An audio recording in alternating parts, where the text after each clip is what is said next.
All right. So, good morning, Ashish. And we in this session we'll be talking about lists, three kinds of lists: quality checklists, issue log, and the lessons learned.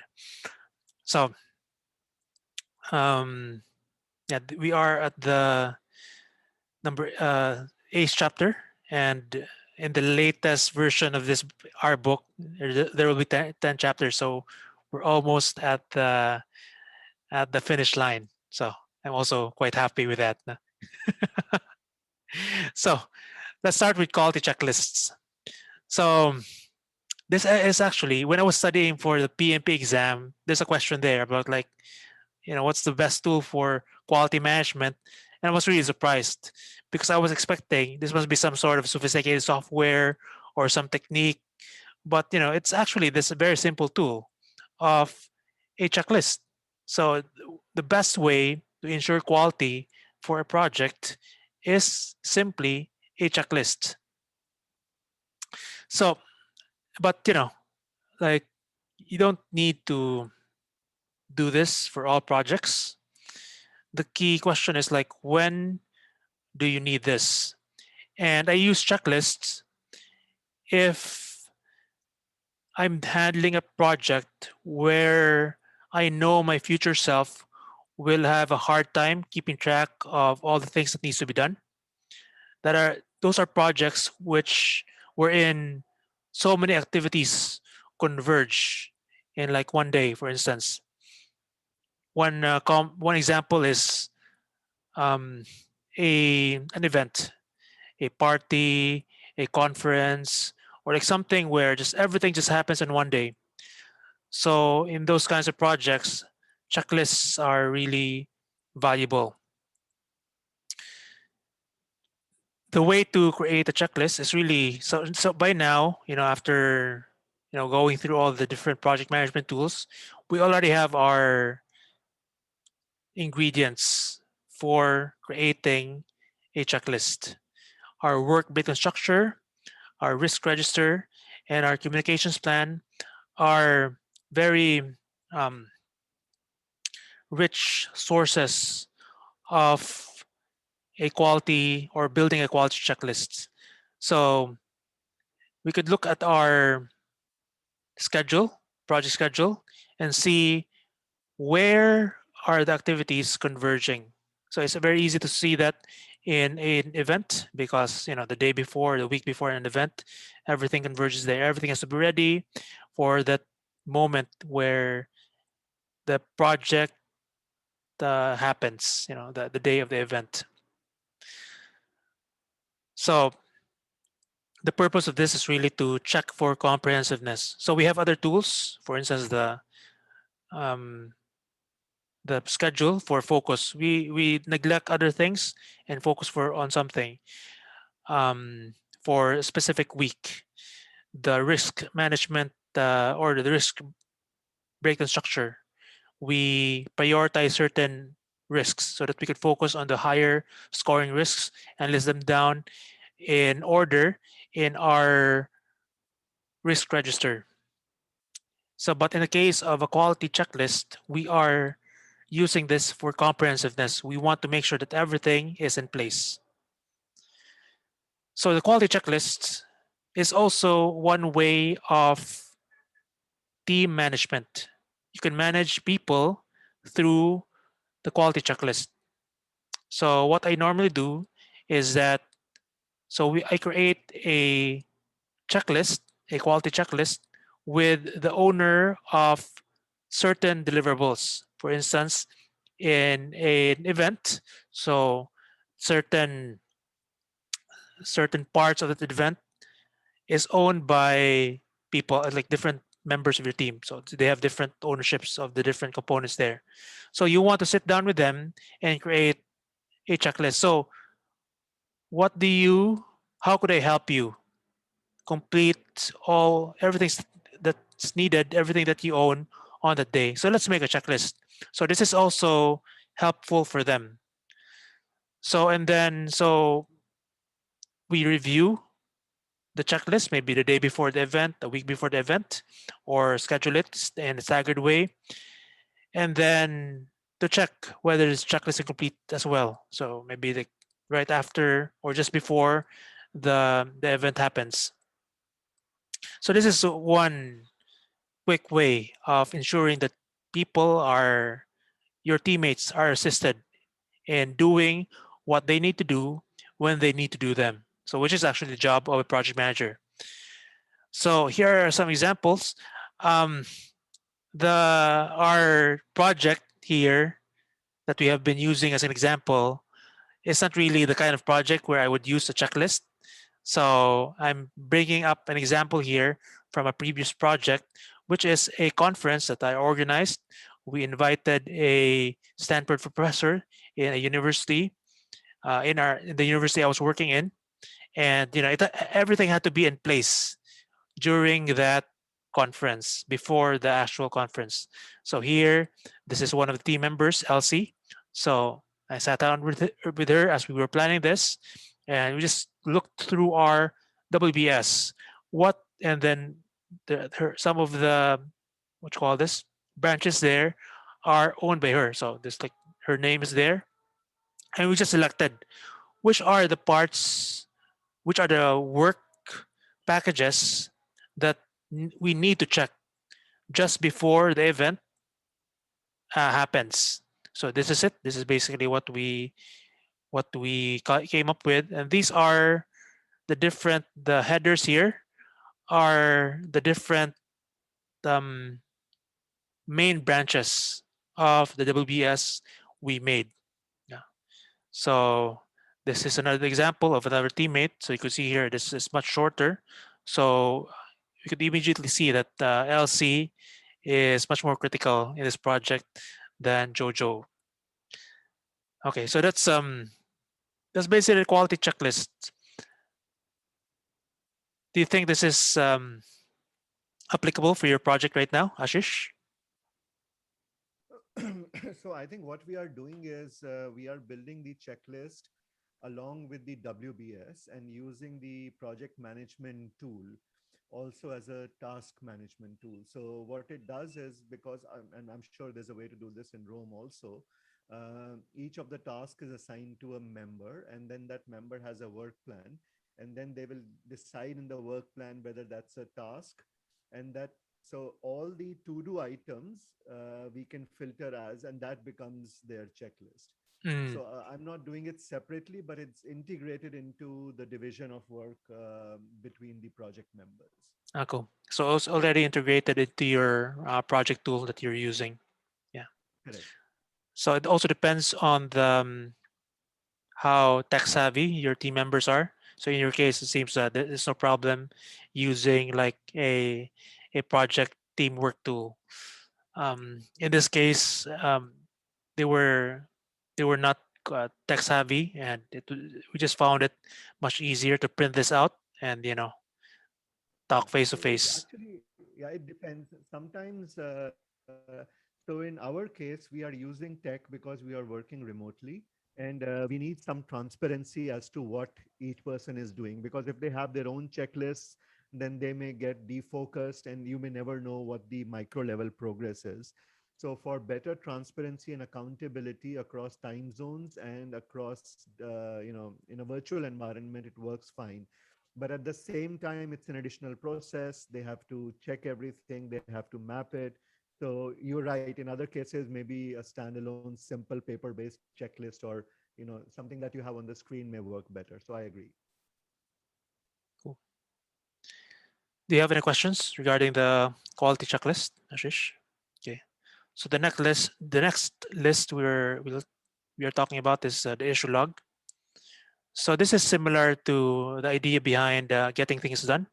So in getting things done, the main one of the main ideas is that you because you have a reliable way of documenting the things you need to do, then you could be more relaxed.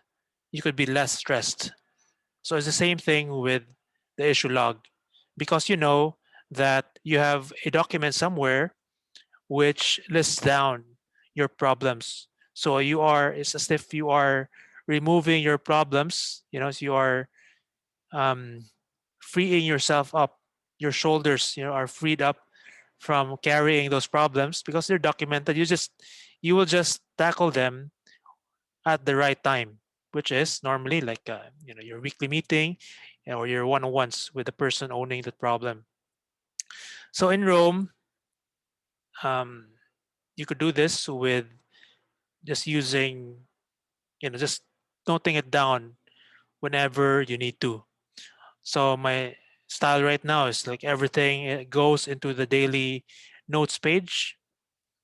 And then if that's the case, so you want to start indenting it under maybe the link reference issue log or your equivalent for your name for this particular um, page. And then I also suggest here other link references that you would want placed there so that it's easier for your future self to search through your issue logs. Your future self would be when you do meetings, so or when you have one-on-ones. So you could just simply filter those link references. For instance, when you're talking to a person, you look at the issues related to that person, or in your meeting. So you just filter it by the project you're handling. And then, of course, it would be useful to have the state of the issue, whether it's open, it's closed. Of course, you want to have the name of the teammate there owning that issue. So, yeah, categories are also helpful because this will help your future self go through the issues you encountered during this project, or if you it's another pathway towards that issue in case you it's like what were our issues related to, for instance, procurement or related to food. So if you have their categories there, it's easier to for your future self to find the issue that you are tackling. Also, in Rome, you could tag key dates, like a date where you want to remember this. You're assigning your future self this is a date where you need to make sure this is already completed or something like that. So you could easily tag your future self, as you know, in Rome, using a date or other people involved. For instance, if you know that you have to bring this up in a one-on-one with someone, so in your notes for the person, this will come up if you tag that person's name. So, yeah, if depends on how you're running the project, but it might be better if you use a spreadsheet if your teammates are not using Roam and you're using this document as a way to also remind people what are the issues, something they could also access. So, yeah, that's the issue log. It's pretty straightforward. You have questions, Ashish? No, I think this is also sometimes underrated, but if it is done right, it can avoid a lot of day-to-day frustrations or also missing out or having something fall between the cracks. Yep. Maybe Yep. also surface the problems early so you can be proactive. Mhm. Yeah, these tools actually will be this is what we'll be talking about in the next session on the project management plan. So deliberately using your deliberately choosing your tools. So is it because this will require more work. So is it the kind of project which really requires closely keeping track of issues? So that's something you have to ask yourself and answer yourself as a project manager. A good practice, though, whatever project you're doing, is the lessons learned document. This is a favor you are doing your future self because you don't want to um, waste the lessons that you've gathered through your difficulties in the project. Yeah?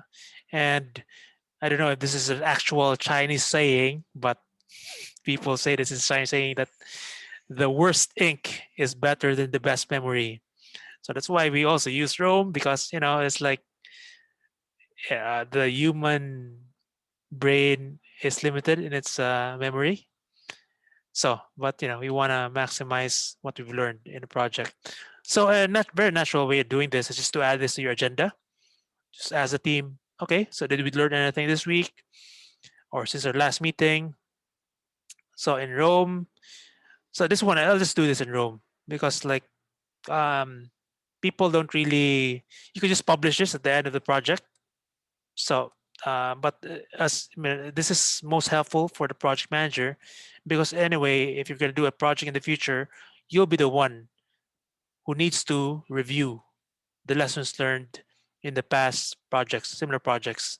So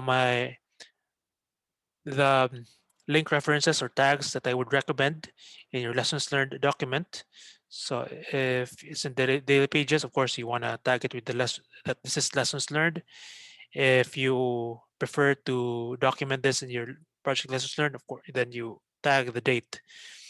Of course, the project name, the contributor or contributors to this lesson, or in the categories. The categories is for your future self. So you want it to be discoverable for your future self when you're doing a project similar like this project in the future. So you could make use, for instance, of the main branches of your WBS or your RBS, and just ask yourself, what keyword will your future self be searching? That would and that would where this particular lesson would be useful for. Okay, another way to do this. So, and in a special occasion, for instance, at the end of a phase or at the end of the project, is to facilitate a workshop. And pre-pandemic, my style has always been Manila paper and post-its. So each Manila paper, it was there, the category, and give them the post-its. Okay, that's it. Classic. Yeah. So okay, let's 5 minutes. And they put there your lessons in this area, and then just facilitate the documentation there, and then um yeah. So you could ask people to do icebreakers. The usual workshop. Uh, but in this times of pandemic, we may need to use Zoom breakout rooms. You could give them tools, maybe I don't know, virtual mind maps, or I don't know. I'm sure there's some tools out there where people could collaborate. Miro is one thing that, uh, or just Google Docs. Google Docs is sufficient. People list down their what they learned. You just provide the categories to help them think through it. You could also provide them with guide questions. These are some of my favorite questions. What surprised you? This is a very useful question. What surprised people? What's the best thing about this project? Because you're also one lesson you want to bring to your future self is also like, how could you become a better manager of people? So you want to, you know, remember or at least notice those um, those things you're doing well that people like. What should be prioritized for improvement? I don't know if this is maybe this is specific to Asia or the Philippines, that people always avoid saying negative things, especially to authority. So you want to make it sound like like what could we improve or something like that. So I don't know if you have a better wording, but this is what I've been using. What should be prioritized for improvement for future projects? Um, and then these are similar questions. Because if one question doesn't work, maybe this phrasing works. So what should we do again the next time we do a similar project? Or what should we avoid doing the next time we do a similar project? So these are some questions which I normally use for this kind of exercise. Also, you have to know your team. So sometimes it's better to do this one on one rather than as a team. because you might just waste your time. When people start blaming each other, so you don't want to deal with that. So one easy way to avoid that is just have to just do this one on ones. Just and maybe there are some things that would appear in one on ones that people are afraid to talk about during a workshop. And an important thing is that you know is to actually use your lessons learned. So a key habit for a project manager when you start a project is to see what have I learned and what have other project managers learned in this kind of project. So if you have notes, review those notes, and if you know people who have done this kind of project in the past, it's best to talk to them again. The same questions: what surprised you in the project? What almost killed your project? So getting experience from other people, and also the internet is full of this as well. Just check like lessons learned from this kind of project. So sometimes you see project managers sharing what they learned in a similar project. So pretty straightforward. I won't be able to show some examples because in this project I'm doing, this is not. I'm not using these tools actually. The lessons learned, um, we have it in another document because it's public. I'm using Scrapbox for this project, and it's just like part of our weekly meeting, and I place there what I mentioned. So at some point, I will create a document there, but also should have placed it here. A quick way actually to just to document your lessons learned is to give a talk about the project as a project manager. So I actually did this for this project I'm handling right now. So it's documented. So I'm sure I'll forget all those lessons, but I was forced to explain them in a clear way to because I had an audience and I could just watch the talk in the future if I'm gonna do a similar project. Cool. So that is the session today. Ashish, do you have any questions or Well, inputs? just a small addition for your consideration. Nowadays, many people are talking about building in public, which is what we used to, call as transparency earlier. But building in public goes much beyond. So, from that perspective, also, some of these lessons learned and issues log may be. I mean, that's another perspective that you can bring in, especially on the lessons learned. So, if you're sharing that with public and inviting their feedback, then that's another accountability come sharing mechanism. Maybe more relevant for, I don't know, entrepreneurship or startups, but maybe even for the larger organizations. That's so correct. That's thank you for that, Ashish, because like this connects with deciding serendipity, or I renamed the chapter before it was like fabricating luck. So now it's designing serendipity. Sounds better. Sounds better. So because the project I'm doing right now, I'm doing a lot in public because like there's so many things that get solved just by sharing your problems, sharing your successes as well. So yeah, your lessons. So you're increasing your luck surface area when you're doing this. So thank you for that. I'll incorporate it in this chapter. Any other questions or comments, Ashish? No, I'm good. I'm good. This is interesting. Uh, and it's kind of building the complete picture now as we started the journey from the basics and now we get into each details. I like the comprehensiveness. Cool, cool. All right. So I'll talk to you then next week. All right, all the best. All right. Goodbye.